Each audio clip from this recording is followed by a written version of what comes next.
نحمده ونصلي على رسوله الكريم أما بعد فأعوذ بالله من الشيطان الرجيم بسم الله الرحمن الرحيم وآية لهم الأرض الميتة أحييناها وأخرجنا منها حبا فمنه يأكلون وجعلنا فيها جنات من نخيل وأعناب وفجرنا فيها من العيون ليأكلوا من ثمره وما عملته أيديهم أفلا يشكرون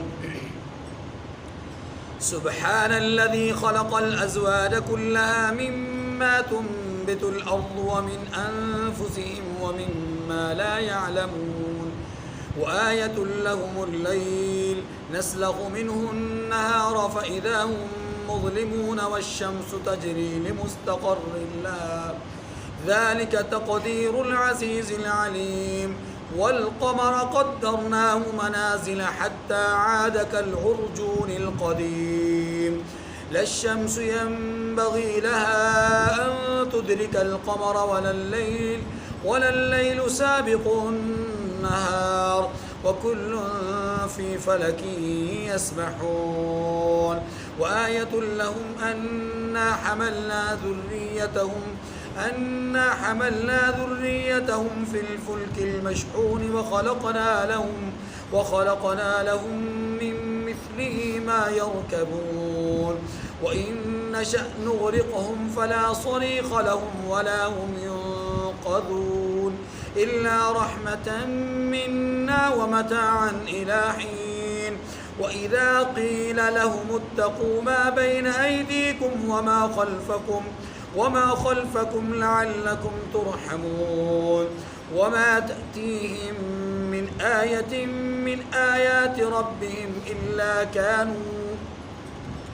إلا كانوا عنها معرضين وإذا قيل لهم أنفقوا مما رزقكم الله قال الذين كفروا للذين آمنوا أنطعم من لو يشاء الله أطعمه إن أنتم إلا في ضلال مبين ويقولون متى هذا الوعد إن كنتم صادقين ما ينظرون إلا صيحة واحدة تأخذهم وهم يخصمون فلا يستطيعون توصية ولا إلى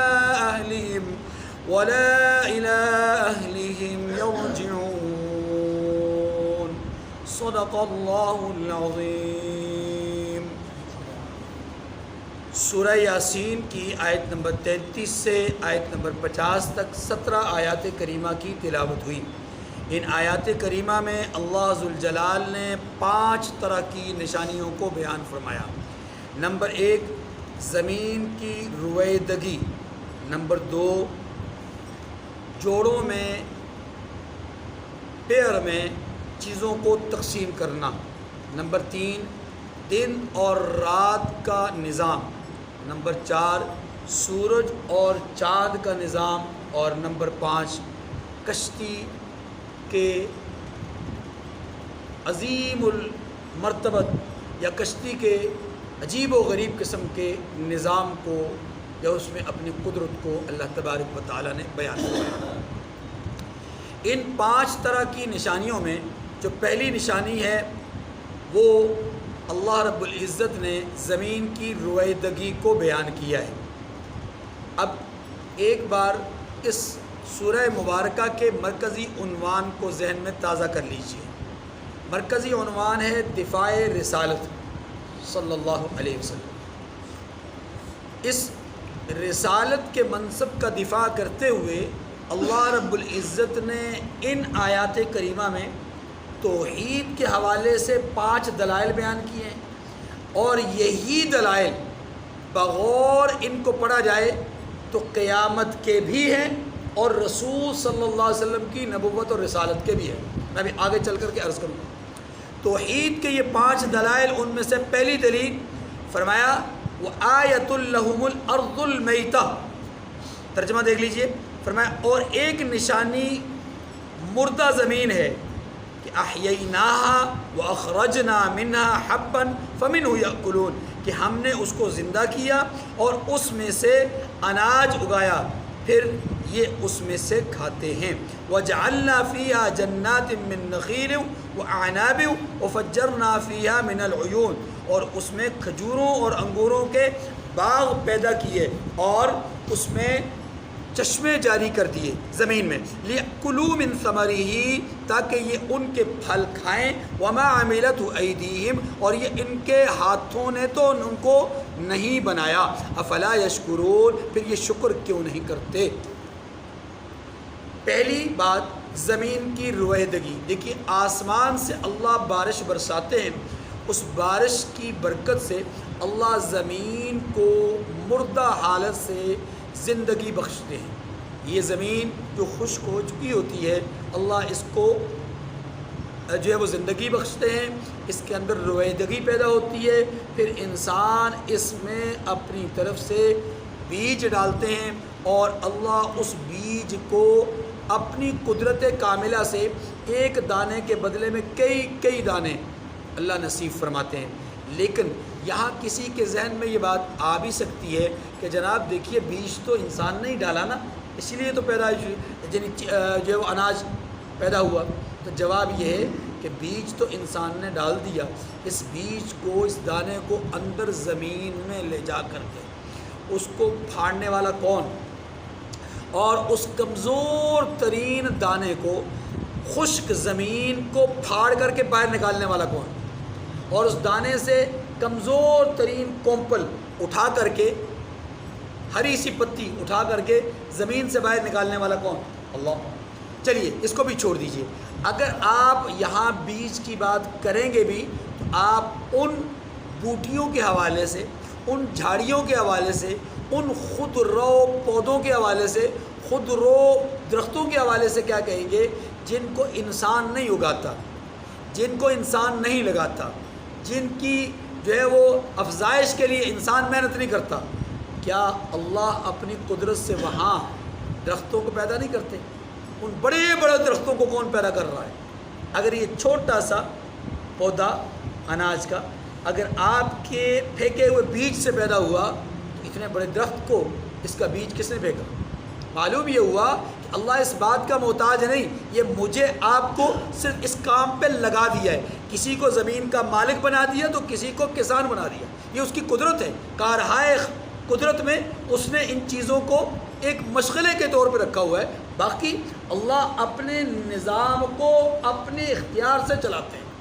تو پہلی بات ہماری اب اس میں اللہ رب العزت نے کئی چیزیں گنوائی ہیں، زمین کو رویدگی بخشتا ہوں، پھر زمین کے اندر اس پانی کو جو آسمان سے برساتا ہوں، اس پانی کو میں نہروں کی صورت میں، چشموں کی صورت میں رواں کرتا ہوں، پھر ان چشموں اور نہروں سے تمہاری ان زمینوں کو سیراب کرتا ہوں، پھر ان زمینوں سے تمہیں پھل دیتا ہوں، اناج دیتا ہوں، تمہیں گھاس دیتا ہوں جو تمہارے جانوروں کے چارے کے طور پہ کام آتے ہیں، تمہیں درخت دیتا ہوں جو تمہاری لکڑی اور ایندھن کے طور پہ کام آتے ہیں، تمہارے فرنیچر کے طور پہ کام آتے ہیں، یہ ساری چیزیں اس کے اندر موجود ہے، اس میں کھجور بھی ہے، اس میں انگور بھی ہیں، اس میں دیگر پھل بھی ہیں۔ اللہ تبارک و تعالیٰ نے یہاں پر مختلف نعمتوں کو ایک چیز کی تناظر میں زمین کی رویدگی سے بیان کیا۔ اب اسی بات کو آپ قیامت کی دلیل کے طور پہ سمجھیے کہ جو رب آسمان سے پانی برسا کر مردہ زمین کو مردگی سے زندگی بخش سکتا ہے تو کیا وہ رب انسانوں کو مرنے کے بعد دوبارہ زندہ نہیں کر سکتا؟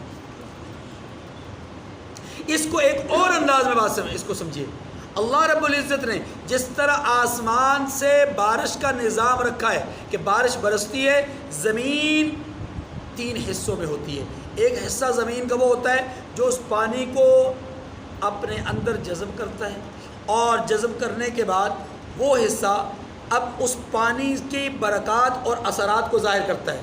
کیسے؟ گھاس پیدا ہوتی ہے، اناج پیدا ہوتے ہیں، پھل پھول اس میں لگتے ہیں، اور اس میں لوگوں کے فائدہ، انسانوں کا، جانوروں کا، ہر چیز کا فائدہ ہوتا ہے۔ یہ زمین، اس دھرتی کا یہ زمین کا یہ حصہ اس دھرتی کا سب سے بہترین حصہ ہے۔ نمبر 2، وہ حصہ زمین کا کہ جو اپنے اندر پانی تو جذب کرتا ہے، ریٹرن نہیں کرتا، اثرات مرتب نہیں کرتا.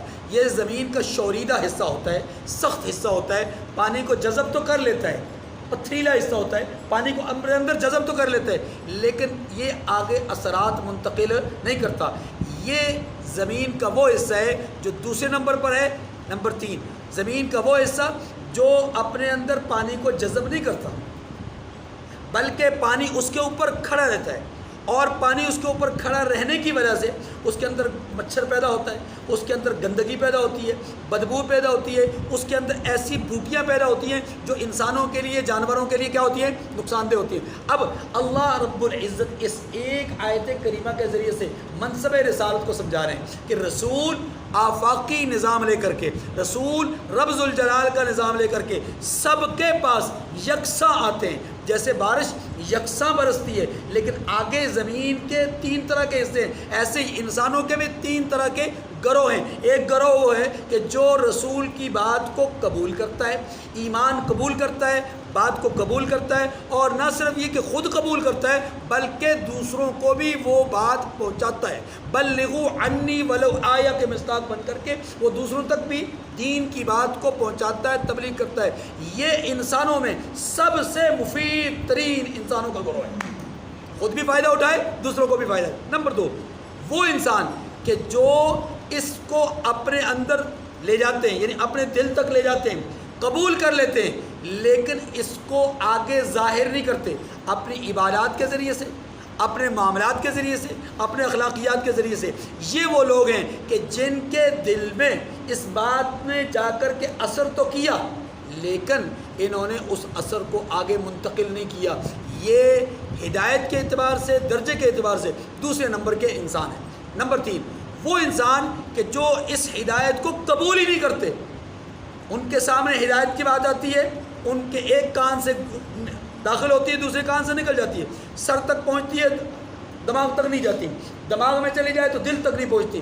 یہ وہ لوگ ہیں کہ زمین کے اس حصے کی طرح ہیں کہ جس کے اوپر پانی کھڑا ہو جاتا ہے, ان کے بھی اوپر سے سارے دلائل, سارے معاملات, معرفت کی ساری باتیں گزر جاتی ہیں. نہ یہ خود فائدہ اٹھاتے ہیں, نہ یہ دوسروں کو فائدہ دیتے ہیں. یہ کافر ہے. یہ کون ہے؟ کافر. اور درمیان میں جو درمیانی درجے کے جو لوگ ہیں وہ منافق ہیں. پہلے درجے کے جو لوگ ہیں وہ کون ہیں؟ مومن ہیں. فرمایا مومن اس دھرتی کا سب سے بہترین انسان ہے. تو رسول کی رسالت بیان کی گئی کہ رسول بھی بارش کی طرح اپنی تعلیمات کو عام بیان کرتے ہیں. ان کے نزدیک تخصیص نہیں ہوتی کہ اس حصے پر میں نے اپنی دعوت کا عمل چلانا ہے, اس حصے پر نہیں چلانا, ان لوگوں کو بتانا ہے, ان کو نہیں بتانا. زمین پر جس طرح بارش برسنے میں بخل نہیں کرتی, نبی تعلیمات پہنچانے میں بھی بخل. ٹھیک ہے جی, بات سمجھ گئی. آگے یہاں پر توحید کی دوسری دلیل وہ ہے چیزوں کو جوڑوں میں تقسیم کرنا. سبحان الذی خلق الازواج کلها مما تنبت الارض ومن انفسهم ومما لا يعلمون. وہ رب پاک ہے جس نے زمین کی نباتات کے اور خود ان کے اور جن چیزوں کی ان کو خبر نہیں سب کے جوڑے بنا دیے. 3 باتیں فرمائیں. نمبر 1, انسانوں کے جوڑے بنا دیے. آپ جانتے ہیں مذکر مؤنث صرف انسانوں ہی کے نہیں, جانوروں کے بھی. جن چیزوں کو ہم جانتے ہیں جانور ہیں, ان کے بھی اللہ نے جوڑے بنائے ہیں. جنات کو ہم جانتے ہیں, ان کے بھی اللہ نے جوڑے بنائے ہیں. دیگر بہت ساری مخلوقات ہیں جن کو ہم جانتے ہیں اور ان کے بھی اللہ نے جوڑے بنائے ہیں. نمبر 3, اللہ فرماتے ہیں کہ وہ چیزیں جن کو ہم جانتے نہیں. کیا مطلب؟ جو نظر نہیں آتی. جاننے سے نہ جاننے سے مراد کیا ہے؟ نہ جاننے سے مراد یہ ہے کہ جن کو ہم دیکھ نہیں پاتے, غیر مرئی چیزیں ہیں, جیسے شکر اور ناشکری, خیر اور شر, نیکی اور بدی, معروف منکر. ایسی بہت ساری چیزیں ہیں جن کو ہم اپنی آنکھوں سے نہیں دیکھتے. یہ نظر آنے والی چیزیں نہیں ہیں, یہ صفات ہیں, اور یہ صفات یہ بھی جوڑا ہے. اسی لیے عربی کا مشہور مقولہ ہے اہل عرب کا کہ تعرف الاشیاء باضدادها, چیزوں کو ان کی ضد سے پہچانا جاتا ہے. دنیا کے اندر اگر صرف دن ہی دن ہو تو اس کی اہمیت اور رات کی قدر انسان کے دل میں پیدا نہیں ہو سکتی. یہ اللہ کا ایک نظام ہے. تو اللہ نے تعرف الاشیاء بازدادها، یہ جو محاورہ ہے، اس محاورے کو بھی ہم اسی انداز میں سمجھ سکتے ہیں کہ اللہ پاک نے ہر چیز کو جوڑا جوڑا بنایا ہے. اگر کہیں اللہ رب العزت نے بینائی کی صفت رکھی ہے تو وہاں بینائی کو چھیننے کی صفت بھی رکھی ہے، نابینا. بولنے کی طاقت دی ہے تو گنگا پن بھی اللہ نے پیدا کیا ہے. اگر کہیں پر اللہ نے سننے کی طاقت دی ہے تو بہرا پن بھی اللہ نے پیدا کیا ہے. چیزوں کی قدر و منزل پہچاننے کے لیے یہ سب کچھ اللہ نے اس کائنات کے نظام میں رکھا ہے. تو فرمایا کہ ہر چیز میں ہم نے جوڑا جوڑا رکھا ہے، جن کو تم جانتے ہو ان میں، جن کو تم نہیں جانتے ان میں بھی، اور خود تمہارے اپنے وجود میں بھی اللہ نے جوڑے جوڑے رکھے. یہ دو باتیں ہو گئی. اس کو آپ یوں بھی سمجھ لیجئے کہ اللہ پاک نے یہاں پر یوں سمجھا دیا روحانی طور پر کہ ایک ہے دنیا اور ایک ہے آخرت، ایک ہے مادیت اور ایک ہے روحانیت. اگر تم رسول کی بات مانو گے اللہ تمہاری آخرت کو بہتر کریں گے، اللہ تمہیں روحانی طور پر ترقی دیں گے. اگر تم رسول کو نہیں مانو گے تو یہ گارنٹی نہیں ہے کہ اللہ تمہیں دنیاوی طور پر ترقی دیں، گارنٹی نہیں ہے کہ اللہ تمہیں مادی طور پر گارنٹی دیں. ہاں وہ اپنی مرضی سے چاہے تو کچھ دے دے، نہ چاہے تو کچھ نہ دے. کئی کافر ایسے ہیں جو آپ کو نظر آتا ہے کہ وہ معاشی طور پہ کمزور ہیں، کئی کافر ایسے ہیں جو معاشی طور پہ بہت اسٹرانگ ہیں، بہت مضبوط ہیں. ایسے کئی مومن ایسے ہیں کہ جو معاشی طور پہ کمزور ہیں، کئی مومن ایسے ہیں معاشی طور پہ مضبوط ہیں. یہ جو دنیاوی نظام ہے، اس دنیاوی نظام کو اللہ رب العزت نے نیکی اور بدی پر نہیں رکھا، لیکن آخرت کے نظام کو اللہ نے نیکی اور بدی پہ رکھا ہے. جنت اور جہنم دو ایک الگ الگ ٹھکانے ہیں. ایک کے لیے جنت رکھی ہے اور دوسرے کے لیے کیا رکھی ہے؟ جہنم.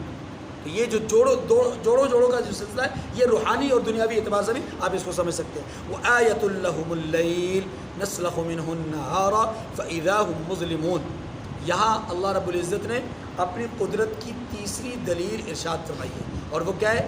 دن اور رات کا تغیر، دن اور رات کا ایک دوسرے سے آگے پیچھے آنا جانا.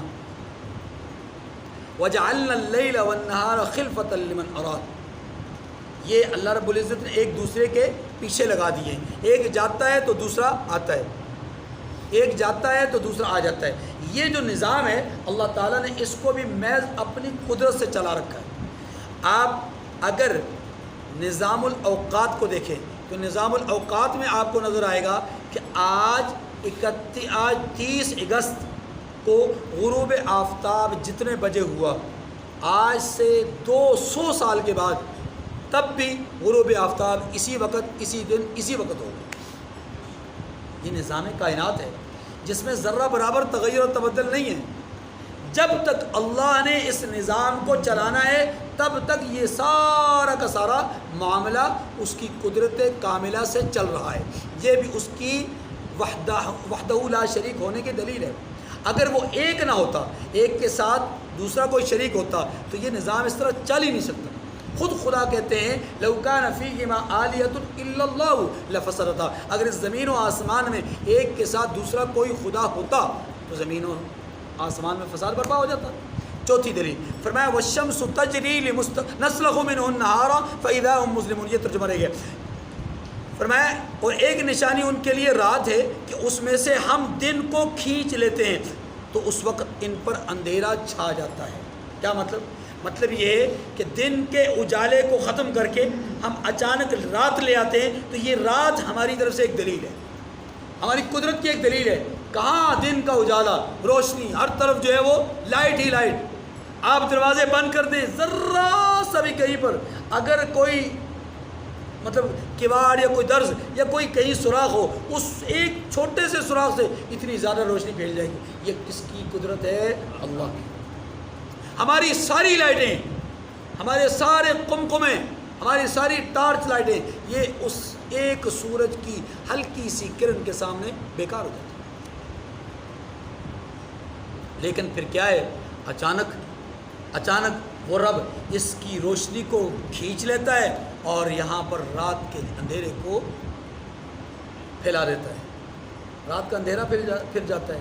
اور پھر وہ سورج نہ نظر آتا ہے، نہ اس کی روشنی نظر آتی ہے، نہ اس کی کرنیں نظر آتی ہیں، ہر طرف اندھیرا ہی اندھیرا ہے۔ ہاں، اس کی روشنی کے کچھ اثرات چاند پر اور ستاروں پر ہوتے ہیں، وہ کہیں نہ کہیں نظر آتے ہیں، ورنہ اگر وہ اثرات بھی نہ ہو تو گپ اندھیرا ہو جائے، سیاہ اندھیرا ہو جائے، جیسا کہ سمندر کی تہہ میں اللہ اندھیرے کو جو ہے وہ پھیلا دیتے ہیں یا پھیلایا ہوا ہے اللہ نے، ایسے ہی اس کائنات میں بھی اگر یہ ستارے اور چاند نہ ہو تو گپ اندھیرا ہو جائے۔ اگلی بات فرمایا والشمس تجری لمستقر لها ذلك تقدیر العزیز العلیم، فرمایا اور سورج اپنے مقررہ راستے پر چلتا رہتا ہے، ذالک تقدیر العزیز العلیم۔ دیکھیے اللہ پاک نے یہاں سورج کے متعلق فرمایا، اگلی آیت میں چاند کے متعلق فرمایا۔ پہلے یہ سمجھیے، سورج اپنے مستقر پہ چلتا رہتا ہے۔ مستقر سے مراد کیا ہے؟ یعنی سورج اپنے مقام یا اپنے ٹھکانے یا اپنے مقررہ جگہ پر چلتا رہتا ہے۔ اب یہ جو مستقر ہے اس سے مراد کیا ہے؟ مستقر کے دو معنی ہیں، معنی لیے جا سکتے ہیں، ایک زمانے کے اعتبار سے اور ایک مکان کے اعتبار سے، جگہ کے اعتبار سے۔ دیکھیے ہر دن سورج طلوع ہوتا ہے، ہر دن سورج غروب ہوتا ہے، یہ اپنے مدار پہ چلتا ہے، اپنے اوقات کے ساتھ چلتا ہے۔ جیسا کہ میں نے گزشتہ گفتگو میں عرض کیا کہ اگر آج 30 اگست کو سورج کے غروب کا جو وقت ہے 200 سال بھی بعد بھی دیکھیں گے تو یہی وقت ہوگا۔ یہ ہے زمانے کے اعتبار سے اس کا چلنا۔ کیا معنی؟ معنی یہ ہے کہ زمانہ اس کا بدلتا نہیں ہے، جس دن جو وقت سورج کے طلوع اور غروب کا ہے آئندہ سال اس دن وہی وقت جو ہے وہ سورج کے طلوع اور غروب کا ہوگا۔ یہ اس کا زمانے کے اعتبار سے مستقر ہے، جس میں وہ چلتا جا رہا چلتا جا رہا چلتا۔ نمبر 2، بلکہ اسی زمان میں آپ یہ سمجھیے کہ پھر اس کا جو مدار ہے وہ مدار دو طرح کا ہوگا۔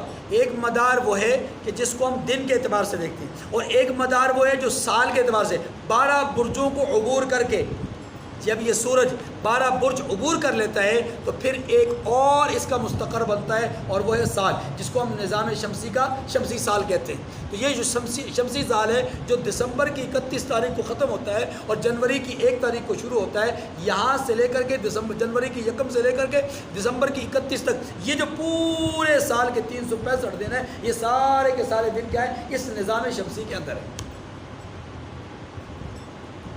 ایک مستقر یہ ہے۔ اچھا، دوسرا مستقر اس کا مکان کے اعتبار سے۔ مکان کیا ہے؟ مکان کے اعتبار سے یہ ہے کہ اللہ رب العزت نے اس کو دن کے بالکل ایسے وقت میں کہ جہاں پر دن کا نصف النہار ہوتا ہے، ایسے وقت میں اس کو اللہ نے ایک جگہ پہ کھڑا کر دینا ہوتا ہے، اس کو ہم مستقر کہیں گے۔ اس کو ہم کیا کہیں گے؟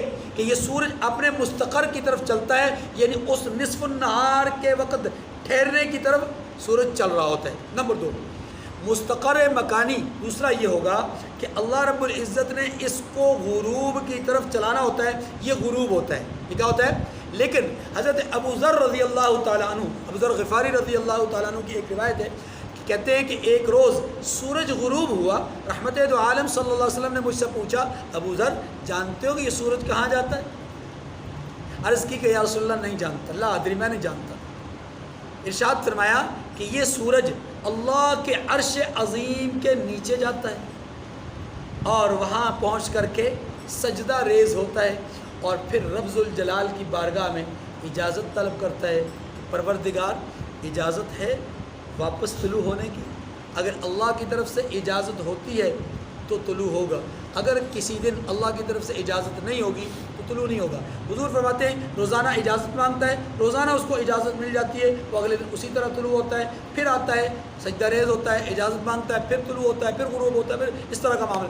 فرمایا ایک دن ایسا بھی ہوگا کہ یہ سورج اپنے مستقر پہ پہنچے گا، یعنی عرش عظیم کے نیچے جائے گا، اجازت طلب کرے گا، حکم ہوگا کہ آج اجازت نہیں ہے، آج اپنے مدار کو معکوس کر دو، اپنے نظام کو معکوس بدل دو، تو پھر اس وقت سورج مغرب سے طلوع ہوگا۔ حدیث میں آتا ہے دوپہر تک کا وقت ہو جائے گا اور دنیا اس وقت اندھیرے میں ڈوبی ہوئی ہوگی، دنیا اس وقت اندھیرے میں ڈوبی ہوئی ہوگی۔ دوپہر کا وقت ہوگا، لوگ دیکھیں گے سورج اس طرف سے طلوع ہو گیا ہے، ایک ہیبت، ایک خوف، ایک رعب، ایک دبدبہ انسانوں کے اوپر طاری ہو جائے گا۔ آپ جانتے ہیں جن حضرات نے یہ جو سورج کو گرہن لگنے کا عمل ہے، یہ جب پورے جوبن کے ساتھ سورج کو گرہن لگتا ہے تو دن کے وقت جب پوری طرح اندھیرا چھا جاتا ہے تو ایک قدرتی طور پر رعب اور دبدبہ پیدا ہو جاتا ہے، خوف پیدا ہو جاتا ہے۔ آپ سورج کو نہ لیجیے، آپ دن کے اجالے میں آپ کبھی موسم کے تغیر اور تبدل کو لے لیجیے کہ کبھی بہت اندھیرا سا ہو جاتا ہے، اچانک بہت اندھیرا سا، وہ اندھیرا خوفناک ہوتا ہے۔ اللہ کے رسول صلی اللہ علیہ وسلم ایسے موقع پر جب آندھی چلتی تھی، اندھیرا زیادہ ہو جاتا تھا تو اللہ کے رسول صلی اللہ علیہ وسلم فوراً مسجد کی طرف سے رخ کرتے تھے اور وہاں جا کر کے اللہ کی عبادت میں مشغول ہو جاتے تھے۔ ہم تو انجوائے کرنے کی کوشش کرتے ہیں، لیکن سچ تو یہ ہے کہ وہ ہوتا بڑے خوف کا وقت ہے، اللہ کے قہر اور عذاب کے نزول کا وقت ہوتا ہے۔ حدیث میں آتا ہے، قرآن پاک کی آیت ہے، وَاذْكُرْ أَخَا عَادٍ إِذْ أَنذَرَ قَوْمَهُ بِالْأَحْقَافِ، قوم عاد کا ذکر ہے وہاں پر، اور وہ کیا ذکر ہے کہ وقت کے پیغمبر نے ان کو سمجھایا، نہ مانے، اللہ تبارک و تعالیٰ نے گپ اندھیرا، سیاہ بادل ان کے اوپر لا روشن کر دیا۔ اب کئی دنوں سے قحط سالی تھی، بارشیں تھیں نہیں، لوگ بےتاب تھے، مر رہے تھے، پیاسے، جانور تڑپ رہے تھے۔ پھر کیا ہوا؟ لوگ خوشی سے نڈھال ہو گئے، ھذا عارض ممطرنا، اونچی اونچی آواز سے کہنے لگے کہ یہ بادل ہیں، برسیں گے، بارش ہوگی جناب، اب تو خوشی خوشی ہے، سبزہ ہی سبزہ ہوگا۔ لیکن اللہ کا جلال دیکھیے، اسی گپ اندھیرے سے اللہ نے آگ برسائی۔ اس لیے یہ ڈر اور خوف کا وقت ہوتا ہے۔ حضرت ابو ذر غفاری رضی اللہ عنہ کہتے ہیں کہ رسول اللہ صلی اللہ علیہ وسلم نے فرمایا کہ جب دوپہر کا وقت ہوگا، جب سورج مغرب سے طلوع ہو چکا ہوگا، لوگوں پر جو ہے وہ ایک خوف، رعب، دبدبہ طاری ہو جائے گا اور لوگوں کے دل انتہائی لرز جائیں گے۔ اس سے پہلے حالت یہ ہوگی کہ دنیا کے اندر ظلم، کفر، فسق اور اللہ کی نافرمانی انتہا کو پہنچ چکی ہوگی، یعنی ہر طرف کفر ہی کفر ہوگا، اسلام کا نام لیوا کوئی نہیں ہوگا، اللہ کا نام لیوا کوئی نہیں ہوگا۔ سورج غروب طلوع ہوگا مغرب سے تو لوگوں کے دل میں خوف پیدا ہوگا۔ اب اس حالت میں حدیث میں آتا ہے کہ لوگ ایمان قبول کریں گے، اس حالت میں لوگ اللہ کی الوہیت کا اعتراف کریں گے، اللہ کی وحدانیت کا اقرار کریں گے، لیکن حدیث میں آتا ہے کہ تب اس وقت ایمان قبول نہیں کیا جائے گا۔ سورج اپنے مدار پہ چلتا ہے، ہر روز اجازت مانگتا ہے، ٹھیک ہے جی۔ تو یہ سورج کا جو نظام ہے، اس نظام کو نظام شمسی کہا جاتا ہے۔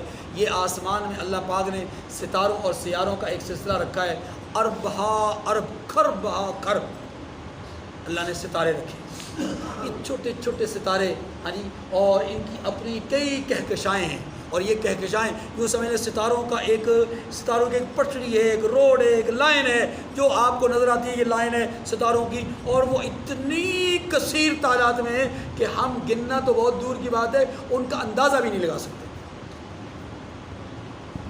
ان سے بڑے سیارے ہیں، کبھی یہ 7 معروف ہوا کرتے تھے، مشہور ہوا کرتے تھے کہ 7 ہیں، پھر اس میں 2 کا اضافہ ہوا۔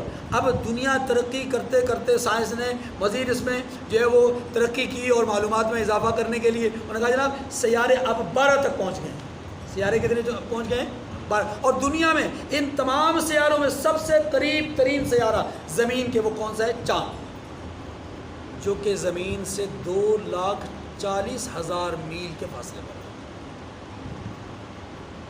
زمین سے سب سے قریب سیارہ کون سا ہے؟ چاند، اور اس کا اور زمین کا فاصلہ آپس میں کتنا ہے؟ 2,40,000 میل۔ اللہ اکبر۔ تو آپ اندازہ کر لیجئے کہ وہ سیارے کہ جو دنیا کی یعنی زمین کے کرے کے زمینی سیارے کے سب سے دور ہیں، وہ کتنے فاصلے پر ہوں گے؟ کبھی سائنسدانوں کا یہ بھی نظریہ رہا ہے، کچھ اب بھی موجود ہیں، کہ جناب کچھ سیارے وہ ہیں کہ جو دوسرے، چوتھے، تیسرے آسمان پر ہیں، لیکن یہ بات سمجھ لیجئے گا کہ یہ درست نہیں ہے۔ اصل بات یہ ہے کہ تمام سیارے، چاہے وہ 9 ہیں، چاہے 7 ہیں، چاہے 12 ہیں، یا آنے والے وقتوں میں اس میں اضافہ بھی ہو جائے، یہ تمام سیارے اور ستارے یہ آسمان سے نیچے ہیں، 7 آسمانوں سے، آسمان کے اوپر کوئی سیارہ نہیں ہے، کیونکہ اللہ نے اور پھر یہ جو چاند ہمیں نظر آ رہا ہے یہ چاند ایک نہیں ہے. اس چاند کے متعلق بھی سائنسدانوں کا موقف یہ ہے کہ 31 چاند ہیں جو سورج کے گرد گھومتے ہیں.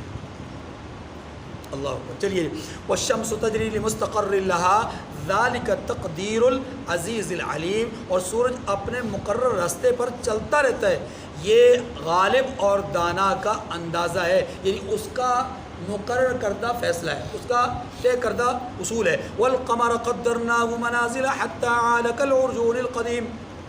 اور چاند کی بھی ہم نے منزلیں مقرر کر دی ہیں یہاں تک کہ گھٹتے گھٹتے حالت کیا ہو جاتی ہے، کھجور کی پرانی شاخ کی طرح ہو جاتی ہے. آپ جانتے ہیں چاند جب نمودار ہوتا ہے تو انتہائی باریک ہوتا ہے، نظر ہی نہیں آتا، دوربینوں سے بھی نظر نہیں آتا، کئی دفعہ جھگڑے ہو جاتے ہیں، ادھر نظر آ گیا ادھر نظر نہیں آیا، یہاں دکھ گیا وہاں نہیں دکھا، یہ سارے معاملات ہوتے ہیں. پھر یہ بڑھتے بڑھتے بڑھتے بڑھتے 14 تاریخ کو بالکل اپنے جوبن پر ہوتا ہے، پھر یہ گھٹتا جاتا ہے، پھر یہ کم ہوتا جاتا ہے، اور پھر آخری تاریخوں میں جا کر کے 26-27 تاریخ کو بالکل ایک پرانی بوسیدہ ہلکی سی ٹہنی کی طرح ہوتا ہے، شاخ کی طرح ہوتا ہے. اس کے بعد یہ غائب ہو جاتا ہے، 2 دن کے لیے 3 دن کے لیے غائب ہو جاتا ہے، پھر نمودار ہوتا ہے. اللہ کی شان ہے نا جی. یہ پہلی تاریخوں میں ہو اس کو ہلال کہتے ہیں، درمیانی تاریخوں میں ہو تو اس کو بدر کہتے ہیں، اور آخری تاریخوں میں ہو تو اس کو قمر کہتے ہیں. 3 نام ہیں اس کے. ہلال، حلال نہیں، ہم کہتے ہیں رویت حلال کمیٹی، حلال کمیٹی نہیں، رویت ہلال. ہلال چاند کو کہتے ہیں، ہلال یا احمر، ہاں جی، سرخ چاند. یہ میڈیکل والوں کا ایک سسٹم ہوتا ہے. تو یہ ہے نا، اور یہ جو ہلال ہے یہ ابتدائی چاند کو کہا جاتا ہے، اور بدر درمیانے دنوں کے چاند کو کہا جاتا ہے جب پورے جوبن پر ہوتا ہے، اور جو قمر ہے وہ آخری دنوں کے چاند کو کہا جاتا ہے. دیکھیے جی فرمایا للشمس ينبغي لها تدرك القمر ولا الليل سابق النهار. قدرت کا اظہار فرمایا. کیا فرمایا؟ فرمایا نہ تو سورج ہی سے ہو سکتا ہے کہ چاند کو جا پکڑے، اور نہ رات ہی دن سے پہلے آ سکتی ہے. اوپر رات دن کا ذکر ہوا نا، یہاں چاند سورج کا ذکر. فرمایا یہ ایک دوسرے سے آگے بڑھ ہی نہیں سکتے. اندازہ کیجیے کیسی قدرت ہے، اتنی زبردست قدرت کار فرما ہے کہ ایسا ہو. یہ دیکھیں اربہا ارب، میں نے کہا ستارے ہیں آسمان میں، یہ ستارے سیاروں سے ٹکراتے نہیں، سیارے سیاروں سے نہیں ٹکراتے. اگر یہ ٹکرا جائے نا تو اس کائنات کا نظام اور اس کی بساط لپیٹ دی جائے. اور پھر اس کی شان یہ اگلی صورت میں آ رہا ہے کہ وہ ایک شہاب ثاقب ہے، آگ کا ایک گولا ہے جو اللہ تبارک و تعالیٰ اوپر سے پھینکتے ہیں. وہ آگ کا گولا شیاطین کے پیچھے پھینکا جاتا ہے، لیکن اللہ اس کو زمین تک آنے نہیں دیتے. زمین تک اگر وہ گولا ہی زمین تک آ جائے تو زمین کا نظام درم برم پڑ جائے. وَكُلٌّ فِي فَلَكٍ يَسْبَحُونَ. اب یہ جو جملہ ہے نا، یہ جملہ انسانوں کو تبلیغ اور تعلیم کے لیے بیان کیا گیا. كُلٌّ فِي فَلَكٍ يَسْبَحُونَ. فرمایا یہ سب اپنے اپنے دائرے میں تیر رہے ہیں. اب اسی کو سمجھ لیجیے، اگر یہ تیر رہے ہیں تب بھی اس کے اندر حکم کے ماننے کا وصف نظر آ رہا ہے. ہر ایک چیز اللہ کے حکم سے چل رہی ہے، گویا ہر چیز اللہ کے حکم کی تعمیل کر رہی ہے. کوئی چیز اللہ کے حکم کی نافرمانی نہیں کرتی سوائے حضرت انسان. جیسے مقام بہت بلند دیا نا، جیسے رتبہ بہت اونچا دیا، وہی ہے اللہ کی نافرمانی کر رہا ہے، وہی ناشکری کر رہا ہے. باقی ساری مخلوق اللہ کی شکر ادا کر رہی ہے. وآیۃ لہم انا حملنا ذریتہم فی الفلک المشحون. 5ویں اور ان آیات میں آخری دلیل اپنی توحید کی اللہ بیان فرماتے ہیں. فرمایا وآیۃ لہم انا حملنا ذریتہم فی الفلک المشحون. اور ایک نشانی ان کے لیے ہے کہ ہم نے ان کی اولاد کو بری ہوئی کشتی میں سوار کیا. غور کیجیے، حضرت نوح علیہ السلام کے زمانے کا طوفان آپ کے ذہن میں آ گیا، میں اس طرف نہیں جا رہا. نوح علیہ السلام نے کشتی میں 80 81 82 83 جتنی مختلف روایات کے مطابق یہ تعداد ان انسانوں کو بٹھایا جو نیک تھے، اور ہر قسم کے جانوروں میں سے جوڑا جوڑا وہاں پر رکھ دیا. اور ہر قسم کے جانور وہاں اس میں آ گئے، اور ادھر 3 منزلہ کشتی ہے، یہ کشتی جودی پہاڑ پر جا کر کے رک جاتی ہے، وہاں انسان اترتے ہیں۔ نوح علیہ السلام کے 4 بیٹے تھے، ایک بیٹا دریا برد ہو جاتا ہے، پانی کی نظر ہو جاتا ہے، 3 بیٹے رہ جاتے ہیں۔ وہ 3 بیٹے اللہ تبارک و تعالیٰ نے نظام کائنات ایسا بنایا کہ ان 3 بچوں کی اولاد کو اللہ نے پوری دنیا میں پھیلا دیا، ان کی اولاد در اولاد، اولاد در اولاد۔ اب اسی کی طرف اشارہ ہے کہ ہم نے تمہارے آبا کو، ہم نے تمہارے باپ دادا کو کشتی میں سوار کر کے بچایا۔ گویا زمین کے اوپر پانی کی جو طغیانی آئی تھی، اس پانی کی طغیانی سے ہم نے اپنی قدرت سے اس کشتی کے اندر بیٹھے ہوئے انسانوں کو بچا لیا۔ سمجھایا یہ جا رہا ہے کہ دین ایک کشتی نما ہے، دین ایک کشتی نما ہے۔ اس کشتی میں جو سوار ہو جائے، اس کشتی میں جو آ جائے وہ بچ جائے گا، اس کشتی میں جو نہیں آئے گا طغیانی کا شکار ہو جائے گا، وہ اس پانی کے اندر غرق ہو جائے گا، اس دنیا میں غرق ہو جائے گا، اور وہ آخرت کا نہیں رہے گا۔ معنی یہ آخرت میں کامیابی نہیں ہوگی، بس یہی تباہ و برباد ہو جائے گا۔ یہی بات سمجھائی جا رہی ہے۔ فرمایا ایک کشتی کو دیکھ لو، ہماری نشانی ہے، ہماری قدرت سے، ہمارے حکم سے یہ پانی کی لہروں پر چل رہی ہوتی ہے، لیکن اتنے انسان اس میں بیٹھے ہوتے ہیں۔ کشتی تو تب کشتی تھی نا، وہ تو تب کشتی تھی، اب تو کشتی سے آگے کہیں شہروں کے شہر سمندر کی لہروں کے اوپر تیر رہے ہوتے ہیں۔ یہ کس کی قدرت سے، کس کے حکم سے؟ اللہ کے حکم سے، اللہ کے حکم سے۔ نقل مکانی کا بھی ذریعہ ہے اور نقل سامان کا بھی یہ ذریعہ ہے۔ تب تو کبھی صرف یہ کشتی تھی، میں نے کہا اب تو اس میں بڑے بڑے راکٹ اور بڑے بڑے جو ہے وہ طیارے، جہاز اس میں رکھے جاتے ہیں اور رکھ کر کے ایک جگہ سے دوسری جگہ منتقل کیے جاتے ہیں، بڑے بڑے شہر اس میں جو ہے وہ آباد۔ چلیے فرمایا وَخَلَقْنَا لَهُم مِّن مِّثْلِهِ مَا يَرْكَبُونَ، اور ان کے لیے ویسی ہی اور چیزیں بھی پیدا کی ہیں جن پر وہ سوار ہوتے ہیں۔ اس کو اگر آپ دیکھیں تو یہ جو بائی روڈ چلنے والی چیزیں ہیں، سائیکل سے لے کر کے بڑی سے بڑی گاڑی تک، اور زمین پہ چلنے والی بڑی سے بڑی سواری ٹرین تک آپ لے لیں، فضا میں اڑنے والے جہازوں کو آپ لے لیجئے، فضا میں اڑنے والے ہلکی رفتار والے، تھوڑی تیز رفتار والے، اور انتہائی جیٹ طیارے، آپ ان سب کو دیکھ لیجئے، اللہ کا نظام ہے۔ آپ اندازہ کیجئے اس سواری پر، اس سواری کے حوالے سے، وہ بھی اس میں شامل ہے جس میں رسول اللہ صلی اللہ علیہ وسلم فرماتے ہیں دجال سوار ہوگا اور وہ 1 سال کا سفر 1 دن میں کرے گا، سال بھر کا سفر 1 دن میں کرے گا۔ اس کا مطلب یہ ہوا کہ وہ سواری انتہائی تیز رفتار ہو، ان موجودہ سواریوں سے بھی زیادہ تیز۔ اللہ نے اس کی طرف اشارہ کر دیا۔ وَإِن نَّشَأْ نُغْرِقْهُمْ فَلَا صَرِيخَ لَهُمْ وَلَا هُمْ يُنْقَذُونَ۔ اللہ پاک فرماتے ہیں اگر ہم چاہیں تو ان کو غرق کر دیں، پھر نہ تو ان کو کوئی فریاد رس ہو اور نہ ہی ان کو کوئی رہائی ملے۔ کیا معنی؟ اسی کشتی کے اندر ہم چاہیں تو ان کو ڈبو دیں، لیکن اگر ہم نہیں ڈبو رہے تو یہ ہماری قدرت کی دوسری دلیل ہے۔ ڈبونا ہم جانتے ہیں لیکن نہیں ڈبو رہے، یہ ہماری رحمت ہے۔ الا رحمتا منا ومتاعا الی حین، فرمایا مگر یہ ہماری رحمت اور ایک مدت تک کے فائدے کے لیے، وقت مقرر تک۔ اور وقت مقرر ہر آدمی کی اپنی موت، اس کے لیے وقت مقرر ہے، اور ایک اجتماعی نظام کو لپیٹنے کے لیے، اجتماعی نظام کے لیے وقت مقرر ہے۔ وَإِذَا قِيلَ لَهُمُ اتَّقُوا مَا بَيْنَ أَيْدِيكُمْ وَمَا خَلْفَكُمْ لَعَلَّكُمْ تُرْحَمُونَ، اور جب ان سے کہا جاتا ہے کہ جو تمہارے آگے اور جو تمہارے پیچھے ہے اس سے ڈرو تاکہ تم پر رحم کیا جائے۔ کیا معنی؟ معنی یہ کہ جو تم اعمال آگے بھیج رہے ہو اور جو تم پیچھے چھوڑ رہے ہو، اپنے آثار، اپنے نقوش، ان سے ڈرو۔ آگے جو بھیج رہے ہو برائیاں، ان سے ڈرو، اور جو پیچھے برے اثرات چھوڑ رہے ہیں ان سے ڈرو، کہیں ایسا نہ ہو کہ تمہاری پکڑ ہو دنیا میں بھی اور آخرت میں ہو، تم تباہ و برباد ہو جائے۔ اگر تم ڈرو گے تو تم پر رحم کیا جائے گا۔ وَمَا تَأْتِيهِم مِّنْ آيَةٍ مِّنْ آيَاتِ رَبِّهِمْ إِلَّا كَانُوا عَنْهَا مُعْرِضِينَ، اور ان کے پاس ان کے پروردگار کی طرف سے کوئی نشانی نہیں آئی مگر اس سے منہ پھیر لیتے۔ یہ مشرکین کا حال بیان کیا جا رہا ہے۔ آگے بیان فرمایا وَإِذَا قِيلَ لَهُمْ أَنفِقُوا مِمَّا رَزَقَكُمُ اللَّهُ قَالَ الَّذِينَ كَفَرُوا لِلَّذِينَ آمَنُوا أَنُطْعِمُ مَن لَّوْ يَشَاءُ اللَّهُ طَعَامَهُ۔ ذرا اس کو سمجھیے، آج بھی بہت سارے لوگ اسی غلط نظریے میں پھنسے ہوئے۔ کیسے؟